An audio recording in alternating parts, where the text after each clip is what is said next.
Here is a quick demo on how to make a contact sheet using Adobe Photoshop. So I have already gone on to the internet and downloaded 6 pictures of my selected animal, the Ethiopian wolf, and they're in a folder. So now I'm ready to make my contact sheet. I'm going to go into Photoshop. I'm going to create a new document that is just a letter sized, 8.5 by 11.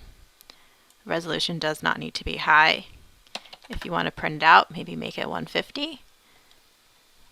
And I'm going to hit create. Okay, so here's my new document. Up under File, Automate, Contact Sheet 2. File, Automate, Contact Sheet 2.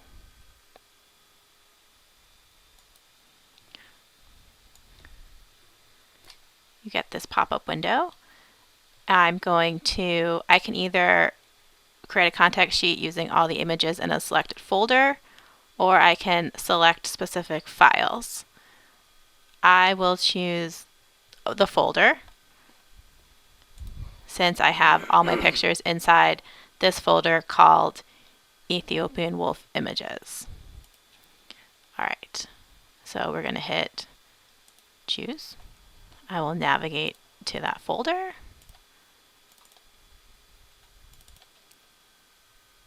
Here we go. Hit OK.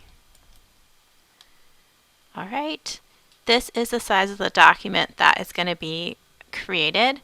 Again, if you wanted to print this out on a home computer, or if we were in class, we could print them out on the printers.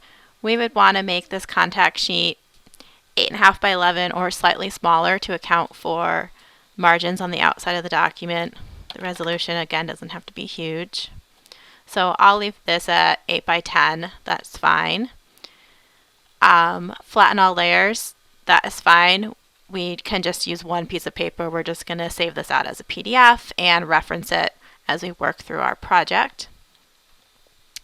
If you have a preference how things are spaced, whether it goes across first or down first, you can choose that here.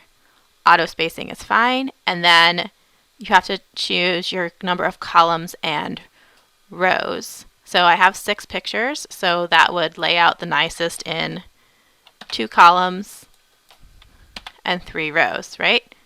So that would leave 2 times 3 is 6. That would account for my 6 pictures.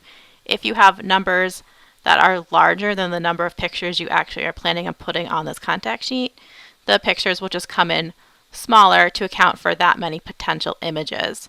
So for what we're doing, a 2 by 3 grid is perfect because that'll allow us for the largest images possible to fit the page. If you click rotate for best fit, you might end up with pictures that are rotated 90 degrees and you got to cock your head to see them. So I'm not going to click that. And then if you would like to have the file name as the caption to your pictures, you can check this on, and the point size really could be like 8. I don't need to know the file names. I only have 6 pictures, so I'm going to check that off. Okay, so I'm ready to create my contact sheet. I'm going to hit OK. And then this might take a minute. Just let your computer do its thing. You can kind of see the layers panel, like things were happening. Oh, and it's done. So that wasn't too long. And you can see now I have a contact sheet. So this is all we're looking for. You can see why I made it smaller than the actual size of a letter piece of paper, because the contact sheet doesn't give you really any margin. So now if I wanted to alter this document, I would just do image,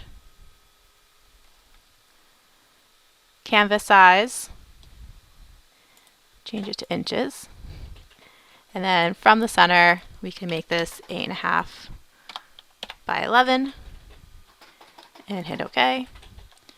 And then I'll even fill it in white.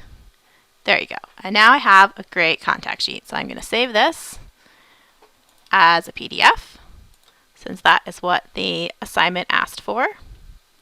So I did File, Save As. One of these says PDF.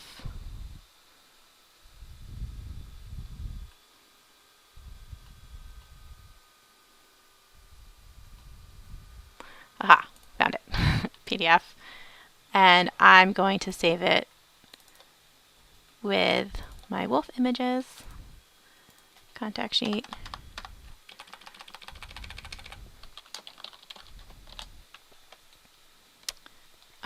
We don't need layers, so we can check that off and hit save. The default is fine. Okay, and you're done.